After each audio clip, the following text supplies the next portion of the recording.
Hi there, welcome to our beginner setup guide for the Geekvape Aegis Boost Kit. First off, we're going to go over what's inside the box. Inside the box you have the device itself with the pod and coil pre-installed. Inside this box on the side you have a different mouthpiece, if you prefer that shape, a charging cable for charging the device, a little tool to help you remove the coil if you don't have long enough fingernails so you can't get a grip on it, and a spare coil that runs at a slightly different wattage. We'll go over that in a second. First things first, let's get this set up, fill it up for the first time and get you puffing. Now, first thing we want to do is check the wattage on the coil that we're going to be using. This is good practice whenever you're installing a new coil or if you're setting up again for the first time, anything like that. It's worth just checking that you're definitely running your coil at the right wattage. So first things first, there's a little tab at the back here that you can push. We'll push and lift that up and the whole pod here will come out.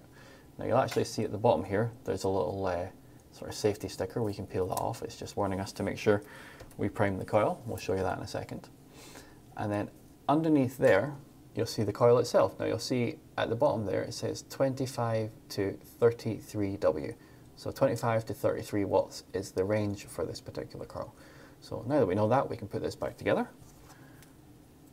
What we do is we clip in at the front here first, and then push down at the back till it clicks, and that's us. There's also a hygiene tip here, and that just covers up the mouthpiece for putting it away in your pocket. So let's get this filled up. Now in terms of liquid suitability, this is a device that's best suited for high VG liquid, at least 50% VG for this device. Higher is better, but you don't want to go below 50% VG in terms of the ratio you're using for the liquid. It's best suited, I would say, to low nicotine liquids, 0 milligrams, 3 milligrams, or if you're using nicotine salts, probably maximum of 10 milligrams, 20 milligrams if you really need something quite powerful, but I wouldn't really recommend going above 10 just because this is a fairly high powered device. And the other coil that comes inside the box does run a little bit lower, so it runs between 15 and 25 watts. If you're using that coil, I would say you're fine to go up to the 20 milligram range. And that one's really more designed for a kind of a mouth to lung cigarette draw style usage. This one is more direct to lung and it's for the higher VG and lower nicotine liquids. So since we're using the one that is pre-installed, we're going to use a high VG liquid with 3 milligrams of nicotine.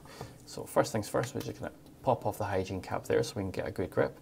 Right in the front here, you'll see that there's a little rubber tab that you can pull.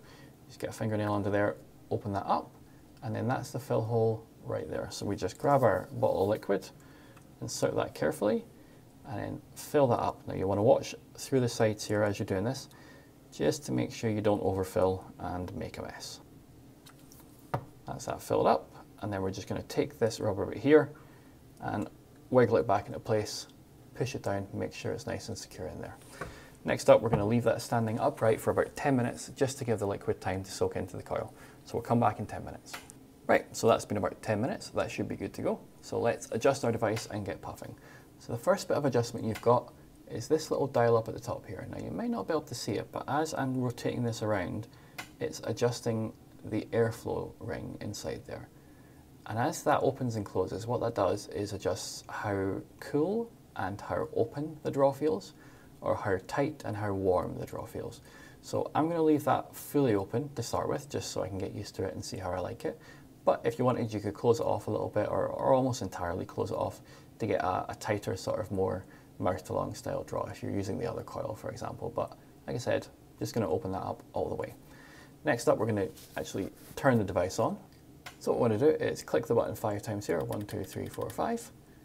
You'll see that flash up with the logo, and you might not make it out on camera, but it says new coil, and all that's asking you is just to confirm that this is a new coil. Anytime this pops up, I would just always click yes, and yes is the up button there. There we go. So now that you've done that, you can see the adjustment screen here. So it says 10W, 10 watts here.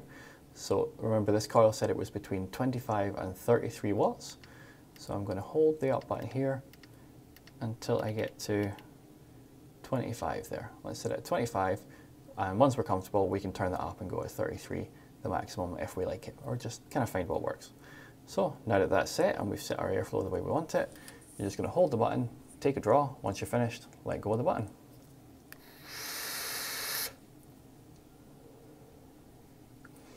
Perfect. So that's everything in terms of adjusting the device.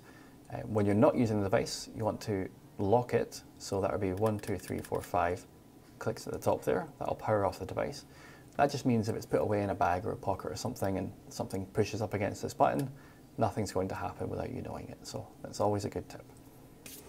Next up, we're going to go over how, when and why to change the coil. So why do you need to change your coil at all? Well, just due to the way that the whole process works, the vaporization process, deposits will build up on the coil over time and the performance will degrade. This is just the way it works, and the coil is a consumable part of the device. How often do you need to do that? Well, varies based on a few things: the sweetness of the liquid you're using, your own personal usage and the patterns of that, and what kind of power you're using it at, and in your airflow, a couple of different things. But most people between 5 and 14 days, somewhere in that kind of realm. For you personally, you'll get to that pretty quickly and work out when you're kind of needing to change the coil every X amount of days. So in that sort of 5 to 14 day frame, how do you know when it's actually time to do the change? A couple of different things. Primarily, the taste will degrade. It won't taste as good as it did at the start. Your liquid might taste quite bland, or it may even taste kind of burnt and not very nice. That's the main indicator. You may also get a little bit of kind of gurgling or bubbling sort of feeling when you're trying to inhale. And along with that, you may get a little bit of leaking or even a little bit of spitting out the top. That's a good indicator that it's time to change the coil. So we'll show you how to do that now. First things first, you want to make sure that the pod, the tank here, is completely empty. Otherwise, when you do this, you're going to make a bit of a mess. If you can't do that, just make sure you do it over a kitchen sink or a bit of kitchen towel or something, just to make sure you don't make a mess of whatever is underneath you. First things first, we're going to remove the pod like we did at the start. That little push tab there, just push that and lift it up, that'll come away. Pop that to one side. Next up, we're going to remove the coil here. Now, if you've got long fingernails, you can maybe get under there and, oh, yep, actually, I managed to do that there. If, however, it's a little bit tight, that's what this little tool in the box is for. You can just slip that under there and you can use that to just pry it up. Once you've done this once or twice, it usually kind of loosens up a little bit. So we'll take this, pull that all the way out. That's our old coil. Toss that away. Then we will grab a new coil, pop that in there. Want to make sure it's lined up the way it was before and make sure it clips in nicely. And that's the new coil installed. You want to check the power rating on the bottom of the coil to make sure that you're going to set it correctly for the next one. Next up, same as we did before, line up the front, click the back in, and then we just repeat the filling process. Open it up, fill it up, close the seal again, leave it standing for about 10 minutes, and then adjust your power, adjust your airflow, and that's you good to go. That's pretty much everything there is. If you have any other questions, don't hesitate to speak to one of our expert staff members in store or contact us online. Thanks.